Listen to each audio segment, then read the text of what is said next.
এটা? আমার বাগান থেকে একটা টাটকা গোলাপ আপনার জন্য নিয়ে আসি। ঠিক আছে, শুনুন, সেলফোন নাম্বারটা কি পাওয়া যাবে আর কি, মানে মাঝে মধ্যে সময় পেলে কথা বলতাম। নিন। অফারটা এবার করেই ফেল, 100% শিওর। আপনি আপনার ভালোবাসার কথা একটা ভুল মানুষকে বলছেন। আমার পক্ষে কোনো সম্পর্কে জড়ানো পসিবল না। আমি জানতে চাই কেন সম্ভব না। হাসান, আমি ফুসফুস ক্যান্সার পেশেন্ট, লাস্ট স্টেজ চলছে। আমার বাবা মা যে কষ্ট পায়, হাসান আমি চাই না সেই কষ্টটা আপনি পান।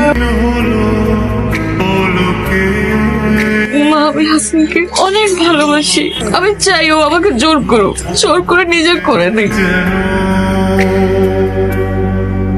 আমি ওকে বিয়ে করতে চাই। দেখুন, আমি ওকে অনেক ভালোবাসি। আমি এটা চাই না যে ও কষ্ট নিয়ে পৃথিবী ছেড়ে চলে যাক। ও চলে যাওয়ার আগে একদিন হলেও আমি ওর সাথে সংসারটা করতে চাই। প্লিজ আমাকে না করবেন না।